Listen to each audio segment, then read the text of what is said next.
Guys, welcome back to Xylem learning. മക്കളെ, അങ്ങനെ നാളെയാണ് നമ്മളുടെ എക്സാം. നമ്മളൊരു ഫൈനൽ സ്റ്റേജിൽ എത്തിയിരിക്കുകയാണ് അല്ലേ. ഇന്ന് രാത്രി നടക്കാൻ പോകുന്ന 100% ഷുവർ ക്വസ്റ്റ്യൻ ലൈവ് ആരും മിസ്സാക്കരുത്. കാരണം ഏറ്റവും പ്രധാനപ്പെട്ട നാളെ നിങ്ങളുടെ ക്വസ്റ്റ്യൻ പേപ്പറിൽ നിങ്ങൾ കാണാൻ പോകുന്ന എല്ലാ ക്വസ്റ്റ്യൻസും ഡിസ്കസ് ചെയ്യുന്ന ഒരു ലൈവ് ആയിരിക്കും ഇന്ന് രാത്രി നടക്കാൻ പോകുന്ന ലൈവ്. അപ്പോൾ ഇപ്പോൾ ഞാൻ വന്നിട്ടുള്ളത് നമ്മൾ പഠിച്ചിരിക്കേണ്ട, നമ്മൾ അറിഞ്ഞിരിക്കേണ്ട പ്രധാനപ്പെട്ട ക്വസ്റ്റ്യൻസ് എല്ലാ ചാപ്റ്റേഴ്സിലൂടെയും ഇൻക്ലൂഡ് ആയിട്ടുള്ള ഒരു വീഡിയോയുമായിട്ടാണ്. സോ നമുക്ക് ഓരോ ക്വസ്റ്റ്യൻസിലൂടെയും പോവാം. The ability of a medium to influence the speed of light passing through it. Malayalam ഒന്ന് നോക്കാം. ഒരു മാധ്യമത്തിലൂടെയുള്ള പ്രകാശത്തെ സ്വാധീനിക്കാനുള്ള മാധ്യമത്തിന്റെ കഴിവിനെയാണ് നമ്മൾ എന്ത് പറയുന്നത്? ഒപ്റ്റിക്കൽ ഡെൻസിറ്റി, പ്രകാശിക സാന്ദ്രത എന്ന് പറയുന്നത്. നമ്മുടെ ഒന്നാമത്തെ ചാപ്റ്ററിൽ നിന്ന് ചോദിക്കുന്ന ക്വസ്റ്റ്യൻ ആണ് കേട്ടോ. രണ്ടാമത്തെ ക്വസ്റ്റ്യൻ ആണ്, ഒരു വസ്തുവിന്റെ ചലനാവസ്ഥയ്ക്കോ നിശ്ചലാവസ്ഥയ്ക്കോ മാറ്റം വരുത്തണം എന്നുണ്ടെങ്കിൽ അല്ലെ, ഒരു വസ്തുവിനെ മൂവ് ചെയ്യണമെങ്കിൽ അല്ലെങ്കിൽ മൂവ് ചെയ്യുന്ന വസ്തുവിനെ റെസ്റ്റിലാക്കണം എന്നുണ്ടെങ്കിൽ നമ്മൾ എന്ത് ചെയ്യണം? ഫോഴ്സ് കൊടുക്കണം. ഏത് ഫോഴ്സാ കൊടുക്കേണ്ടത്? അൺബാലൻസ്ഡ് ഫോഴ്സ് ആണ് കൊടുക്കേണ്ടത് അല്ലെ. ഏതാണ്? അസന്തുലിത ബലമാണ് നമ്മൾ കൊടുക്കേണ്ടത്. നെക്സ്റ്റ് എന്താണ്? ഈ സിമ്പൽ എന്തിനെയാണ് ഇൻഡിക്കേറ്റ് ചെയ്യുന്നത്? ഇതാണ് റെസിസ്റ്റർ. എന്താണ് റെസിസ്റ്റർ? ഇനി ഇതിൽ ഇങ്ങനെ ഒരു സാധനം ഉണ്ടെങ്കിൽ അതാണ് റിയോസ്റ്റാറ്റ്. അത് നിങ്ങൾ എന്ത് ചെയ്യരുത്, മറന്നു പോകരുത്. ഓക്കെ, നെക്സ്റ്റ് ക്വസ്റ്റ്യൻ എന്താണ്? വീണ അല്ലെ, വീണയില് സ്ട്രിങ്സ് ആണ് കമ്പനം ചെയ്യുന്നത് നമുക്കറിയാം അല്ലെ. വീണയിലെ കമ്പികളാണ് കമ്പനം ചെയ്യുന്നത്. എന്നാൽ ഹാർമോണിയത്തിൽ എന്താണ് കമ്പനം ചെയ്യുന്നത്? റീഡ്സുകളാണ്, റീഡുകൾ എന്ന് വേണം നിങ്ങൾ എഴുതി കൊടുക്കാൻ. അത് നമ്മളോട് ചോദിക്കാവുന്ന ഒരു ക്വസ്റ്റ്യൻ ആണ്. നെക്സ്റ്റ്, വസ്തുക്കളുടെ ഡാഷ് മൂലമാണ് അല്ലെ, വസ്തുക്കളുടെ എന്ത് മൂലമാണ് സൗണ്ട് ഉണ്ടാകുന്നത്? കമ്പനം മൂലം, വൈബ്രേഷൻ മൂലമാണ് സൗണ്ട് ഉണ്ടാകുന്നത് എന്ന് നിങ്ങൾ എഴുതി കൊടുക്കണം. നെക്സ്റ്റ്, നമ്മുടെ ടെക്സ്റ്റ് ബുക്കിലുള്ള ഒരു ഫ്ലോ ചാർട്ടാണ്. ഇത് കംപ്ലീറ്റ് ചെയ്യാനാണ് നമ്മളോട് പറഞ്ഞിരിക്കുന്നത് അല്ലെ. നമുക്കിവിടെ പൊട്ടൻഷ്യൽ എനർജി തന്നിട്ടുണ്ട്. നോക്കടാ, പൊട്ടൻഷ്യൽ എനർജി തന്നിട്ടുണ്ട്. അതുപോലെ ഇവിടെ എന്തായിരിക്കും? ഓഫ് കോഴ്സ് നമുക്കറിയാം, അതാണ് കൈനറ്റിക് എനർജി അല്ലെങ്കിൽ ഗതികോർജം അല്ലെ. അപ്പൊ ഇവിടെ എന്തായിരിക്കും വരിക? മെക്കാനിക്കൽ എനർജിയാണ് അല്ലെ, യാന്ത്രികോർജമാണ്. നമ്മൾ പഠിച്ചിട്ടുണ്ട് യാന്ത്രികോർജം രണ്ട് ടൈപ്പാണ്. പൊട്ടൻഷ്യൽ എനർജി സ്ഥിതികോർജവും കൈനറ്റിക് എനർജി ഗതികോർജം എന്ന് നമ്മൾ പറഞ്ഞു. നെക്സ്റ്റ്, കൈനറ്റിക് എനർജി എങ്ങനെയാണ് കിട്ടുന്നത്? നമുക്കറിയാം, മൂവ് ചെയ്യുമ്പോഴാണ് കിട്ടുക അല്ലേ. എന്നാൽ പൊട്ടൻഷ്യൽ എനർജി രണ്ട് രീതിയിൽ കിട്ടും. ഒന്ന് ഹൈറ്റ് കൊണ്ട് കിട്ടും, മറ്റൊന്നാണ് കോൺഫിഗറേഷൻ കൊണ്ട് അല്ലെ. സ്ഥാനം കൊണ്ടും കോൺഫിഗറേഷൻ കൊണ്ടുമാണ് പൊട്ടൻഷ്യൽ എനർജി കിട്ടുക എന്ന് നിങ്ങൾ എന്ത് ചെയ്യണം? മനസ്സിലാക്കി വെക്കണം. സെറ്റാണല്ലോ, റെഡി. അപ്പൊ നമുക്ക് അടുത്ത ക്വസ്റ്റ്യനിലോട്ട് പോവാം. നമുക്ക് കുറച്ച് മ്യൂസിക്കൽ ഇൻസ്ട്രുമെന്റ്സ് തന്നിട്ടുണ്ട് അല്ലെ, ഡ്രംസ്, മദ്ദളം, ബ്യൂഗിൾ എന്നൊക്കെ. അതിന്റെ ഏത് പാട്ട് വൈബ്രേറ്റ് ചെയ്യുമ്പോഴാണ് സൗണ്ട് ഉണ്ടാകുന്നത് എന്നാണ് നമ്മളോട് ചോദിച്ചിരിക്കുന്നത്. ഡ്രംസിന്റെ കേസിൽ ഡയഫ്രം ആണ്, തുകൽ എന്ന് മലയാളത്തിൽ പറയാം. മദ്ദളത്തിന്റെ കേസിലും ഡയഫ്രം ആണ്, തുകലാണ്. ബ്യൂഗിളുടെ കേസിൽ അതിൻ്റെ ഉള്ളിലുള്ള എയർ ആണ്, എയർ കൂളം, വായുരൂപം എന്ന് വേണം നിങ്ങൾ ആൻസർ എഴുതി കൊടുക്കാൻ. നെക്സ്റ്റ് ക്വസ്റ്റ്യനിലോട്ട് പോവാം. Classify the following situation. നമ്മളോട് ഇനേഷ്യ ഓഫ് റെസ്റ്റ് ആണോ ഇനേഷ്യ ഓഫ് മോഷൻ ആണോ എന്നാണ് ചോദിച്ചിരിക്കുന്നത്. ഇതെന്താണ്? നിരപ്പായ തറയിൽ ഉരുട്ടുവിട്ട് പന്ത് മുന്നോട്ടേ പോയിക്കൊണ്ടിരിക്കുകയാണെങ്കിൽ ഇനേഷ്യ ഓഫ് മോഷൻ ആണ്. എന്താണ്? ചലന ജഡത്വമാണ്. നെക്സ്റ്റ്, മാവിൻ കൊമ്പ് കുലുക്കിയാൽ മാങ്ങ ഞെട്ടിട്ട് വീഴുന്നത് ഇനേഷ്യ ഓഫ് റെസ്റ്റ് ആണ്, നിശ്ചല ജഡത്വമാണ്. നെക്സ്റ്റ്, ഒരു ബസ് പെട്ടെന്ന് മുന്നോട്ട് എടുത്താൽ ബസ്സിൽ ഇരിക്കുന്ന ആൾക്കാർ പിന്നിലേക്ക് വീഴാൻ പോകുന്നത് ഇനേഷ്യ ഓഫ് റെസ്റ്റ് ആണ്, നിശ്ചല ജഡത്വമാണ്. നിരപ്പായ തറയിൽ ഉരുട്ടുവിട്ട പന്ത് അല്പസമയം കൂടി കുറച്ചുകൂടി അങ്ങോട്ട് ഓടി ഓടി ഓടി പോയിക്കൊണ്ടിരിക്കുകയാണ് അല്ലെ. അതിന്റെ കാരണം ഇനേഷ്യ ഓഫ് മോഷൻ ആണ്. എന്താണ്? ചലന ജഡത്വമാണെന്ന് ചെയ്യണം, നിങ്ങൾ മനസ്സിലാക്കി വെക്കണം. ഓക്കെ, അപ്പൊ പറഞ്ഞ കാര്യങ്ങൾ എന്ത് ചെയ്യാ?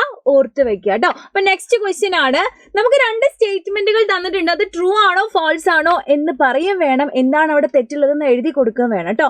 അപ്പൊ നോക്കിയോ, ഫസ്റ്റ് ആണ്, the total EMF obtained by connecting cells in parallel is equal to the sum of the EMFs of the cell. ശരിയല്ലല്ലോ, അല്ലല്ലോ. സമ്മ വരിക എപ്പോഴാണ്?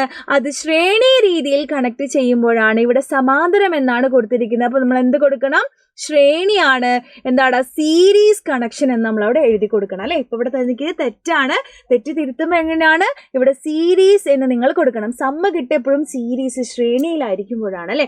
നെക്സ്റ്റ് എന്താണ്? A voltmeter should be connected in parallel way. Correct ആണ്. Voltmeter നമ്മൾ parallel ആയിട്ടും ammeter connect ചെയ്യേണ്ടത് ശ്രേണി രീതി സീരീസിലുമായിട്ടാണ്. നമ്മൾ ഓൾറെഡി പഠിച്ച കാര്യമാണ്. ഓക്കെ, സെറ്റാണ് അല്ലേ? സെറ്റാണ്. നെക്സ്റ്റ്, നമുക്ക് കുറച്ച് സിറ്റുവേഷൻസ് തന്നിട്ടുണ്ട്. അതിൽ ഏത് ടൈപ്പ് മെക്കാനിക്കൽ എനർജി ആണ് ഉള്ളത് എന്നാണ് ചോദിച്ചിരിക്കുന്നത്. നമുക്കറിയാം, രണ്ട് ടൈപ്പ് മെക്കാനിക്കൽ എനർജി, യാന്ത്രികോർജം രണ്ട് വിധമാണ്. ഒന്ന് പൊട്ടൻഷ്യൽ എനർജിയും ഒന്ന് കൈനറ്റിക് എനർജിയുമാണ് അല്ലെ. അപ്പോൾ ഒരു സ്ട്രെച്ച്ഡ് സ്ട്രിങ് വലിച്ചു നീട്ടിയിട്ടുള്ള ഒരു സ്ട്രിങ്ങില് കോൺഫിഗറേഷൻ കൊണ്ടാണ് ഉണ്ടാകുന്നത്. അവിടെയുള്ളത് പൊട്ടൻഷ്യൽ എനർജിയാണ്, സ്ഥിതികോർജമാണ് അല്ലെ.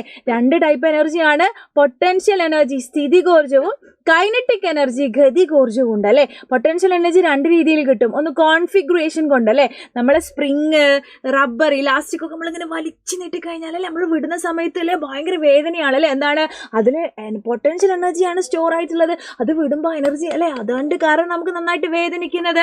ഓക്കെ, അതുപോലെ തന്നെ മറ്റൊരു രീതിയിലും പൊട്ടൻഷ്യൽ എനർജി കിട്ടുന്നത് ഹൈറ്റ് കൊണ്ടാണ്, ഉയരം കൊണ്ടാണ്. ആൻഡ് കൈനറ്റിക് എനർജി ഒരേ രീതിയിലേ കിട്ടുള്ളൂ. ആ ബോഡി എന്ത് ചെയ്യണം, മൂവ് ചെയ്യണം, ചലിക്കണം. ഓക്കെ, അങ്ങനെയാണെങ്കിൽ ഒരു സ്ട്രെച്ചഡ് സ്പ്രിംഗിൽ ഉണ്ടാകുന്നത് പൊട്ടൻഷ്യൽ എനർജിയാണ്, അതിന്റെ കോൺഫിഗറേഷൻ കൊണ്ടാണ്.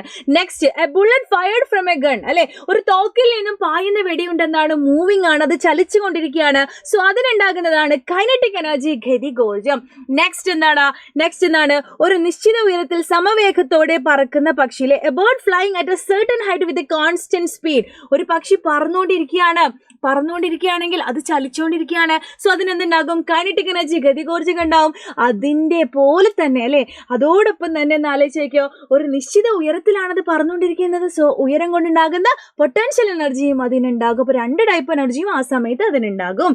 നെക്സ്റ്റ്, ഉയരത്തിലുള്ള ടാങ്കിൽ സംഭരിച്ചിരിക്കുന്ന ജലം, വെള്ളം ഭയങ്കര ഹൈറ്റിൽ ഉണ്ടാകുമ്പോൾ അതിന് എന്ത് എനർജി ഉണ്ടാകും, പൊട്ടൻഷ്യൽ എനർജി സ്ഥിതികോർജം ഉണ്ടാകുമെന്ന് നമ്മൾ മനസ്സിലാക്കി വെക്കണം. Okay, next question the very important, നമുക്ക് എപ്പോഴും പ്രതീക്ഷിക്കാവുന്ന ഒരു ക്വസ്റ്റ്യൻ ആണ്.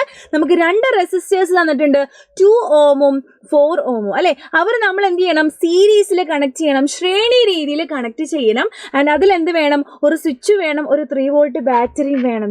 മോനെ സിമ്പിൾ അല്ലേ. ബാറ്ററി എങ്ങനെ വരയ്ക്കുക, ഇത് വരച്ചാൽ മതിയോ, പോരാ. ബാറ്ററി വരച്ചിക്കണം എന്നുണ്ടെങ്കിൽ ഇതുപോലെ ഒന്നിൽ കൂടുതൽ സെല്ല് വേണം. ഇതൊരു സെല്ലാണ്, ഇതിൽ കൂടുതൽ വേണം. അതായത് 2 ലൈനെങ്കിലും വേണം ബാറ്ററി ആണെങ്കിൽ, 2 വലിയ വരയും 2 ചെറിയ വരയെങ്കിലും വേണം. ഇതിൽ കൂടുതലും ആവാം ബാറ്ററി കേട്ടോ. ഓക്കെ, ഇനി നമ്മൾ എന്താണ് ചെയ്യേണ്ടത്, ഇതിൽ എന്ത് ചെയ്യണം എന്നാ പറയുന്നത്, 2 റെസിസ്റ്ററുകൾ കണക്ട് ചെയ്യണം. 2 റെസിസ്റ്ററുകൾ എന്ന് പറയുമ്പം ഏത് രീതിയിലാണ് കണക്ട് ചെയ്യേണ്ടത്, സീരീസിലാണ്. സീരീസ് എന്ന് പറയുമ്പം ശ്രേണി രീതിയിൽ പറഞ്ഞാൽ ഒരു മാലയിൽ മുത്ത് കോർത്തിടൂല്ലേ, അടുത്തടുത്തായിട്ട്, അതാണ് കേട്ടോ. അപ്പം ഇങ്ങനെ. ഇനി നിങ്ങൾക്ക് ഇതിൻ്റെ പകരം വേണമെങ്കിൽ എങ്ങനെ കണക്ട് ചെയ്യാമെന്നറിയോ, ഇങ്ങനെ ബോക്സ് വരച്ചാലും മതി കേട്ടോ. 2 രീതിയിൽ നിങ്ങൾക്ക് റെസിസ്റ്റേഴ്സിനെ വരക്കാം. ഇത് 2 ഓമാണ്, ഇത് 4 ഓം അല്ലേ. പിന്നെന്താ വേണ്ടത്, ഒരു സ്വിച്ചും കൂടിയും വേണം അല്ലേ. അതാ സ്വിച്ച് നമുക്ക് ഇങ്ങനെ വരക്കാം. ഇത്ര പോരെ അല്ലേ. ഇവിടെ നമുക്ക് 3 വോൾട്ട് ബാറ്ററി എന്ന് എഴുതി കൊടുത്താൽ ആകെ മൊത്തം ടോട്ടൽ സൂപ്പറായി. Okay, next, calculate effective resistance of the circuit. ഇവിടെയുള്ള സഫല പ്രതിരോധം കണക്കാക്കാനാണ് നമ്മളോട് പറഞ്ഞിരിക്കുന്നത്. എങ്ങനെയാ സഫല പ്രതിരോധം കണക്കാക്കുക, ടോട്ടൽ കാണണമെന്നുണ്ടെങ്കിൽ സീരീസിലാണ് കണക്ട് ചെയ്തിട്ടുള്ളത്. R effective is equal to R1 plus R2, അതായത് 2 + 4 ചെയ്താൽ നമുക്ക് എത്ര കിട്ടും, 6 ഓം എന്ന് സിമ്പിൾ ആയിട്ട് കിട്ടൂലേ.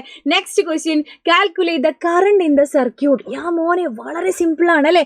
ഇതായിരിക്കും നിങ്ങളോട് മിക്കവാറും ചോദിക്കുന്ന ക്വസ്റ്റ്യൻ. സീരീസിൽ കറണ്ട് കാണാനായിരിക്കും. അപ്പോൾ ഇത് നന്നായിട്ട് പഠിച്ചിട്ട് വേണം നിങ്ങൾ എക്സാമിന് പോകാൻ അല്ലെ. അയ്യർ വെജിറ്റേറിയൻ, അത് ആർക്കെങ്കിലും അറിയാത്തണ്ടോ, ആരും ഉണ്ടാവില്ല അല്ലേ. അയ്യർ എന്താണ്, വെജിറ്റേറിയൻ ആണ്. എന്താ കണ്ടുപിടിക്കാൻ പറഞ്ഞിരിക്കുന്നത്, കറണ്ടാണ്. സോ കറണ്ടിനെ അവിടെ നിർത്തുക. പിന്നെന്താ ബാക്കിയുള്ളത് നോക്കിയടാ, V/R അല്ലേ. അപ്പം V = IR അല്ലേ. അത് നമുക്ക് അറിയുന്ന കാര്യമാണ്. എന്താ നമ്മളോട് കണ്ടുപിടിക്കാൻ പറഞ്ഞിരിക്കുന്നത്, I ആണ്. So I = V/R. അപ്പോൾ I = V/R. വോൾട്ടേജ് എത്രയാടാ, 3 ആണ് അല്ലേ.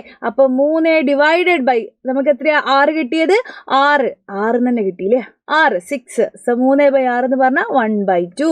1/2 നമുക്ക് 0.5 അരാന്ന് എഴുതി കൂടെ, 1/2 വോൾട്ട് അല്ലെ. 1/2 വോൾട്ട് അല്ല, എന്താ കണ്ടുപിടിക്കാൻ പറഞ്ഞിരിക്കുന്നത്, കറണ്ട് ആണ്. സോ 1/2 ആംപിയർ, 0.5 ആംപിയർ എന്ന് നമ്മൾ എഴുതി കൊടുക്കുക. സിമ്പിൾ അല്ലേ. ഇത്ര സിമ്പിളാണ് ഫിസിക്സ്. ഓക്കെ, നെക്സ്റ്റ് ആണ് നമ്മളോട് ചേരുംപടി ചേർക്കാനാണ്. മാച്ച് ദ ഫോളോവിങ് ആണ് പറഞ്ഞിരിക്കുന്നത്. സെല്ലുണ്ട്. സെൽ നമ്മൾ എന്തിനാണ്, സെല്ല് സോഴ്സ് ഓഫ് EMF ആണ് അല്ലെ. EMF നൽകുന്ന ആളാണ് സെൽ എന്ന് പറയുന്നത് അല്ലെ, വോൾട്ടേജ് കൊടുക്കുന്ന ആളാണ്. ഓക്കെ, അപ്പം അതിന്റെ സിമ്പിൾ എന്ന് പറഞ്ഞാൽ ഇതാണ്. നമുക്ക് അറിയുന്ന കാര്യമാണല്ലോ ഇത് അല്ലെ, നമുക്ക് അറിയുന്ന കാര്യമാണ്. നെക്സ്റ്റ് നോക്കിയോ, വോൾട്ടിമീറ്റർ. എന്തിനാ വോൾട്ടിമീറ്റർ നമ്മൾ ഉപയോഗിക്കുന്നത്, voltmeter to measure the voltage അളക്കാൻ വേണ്ടിയിട്ടാണ് അല്ലെ ഉപയോഗിക്കുക. ഇതാണ് അല്ലെ, ഇതാണ് വോൾട്ടിമീറ്റർ.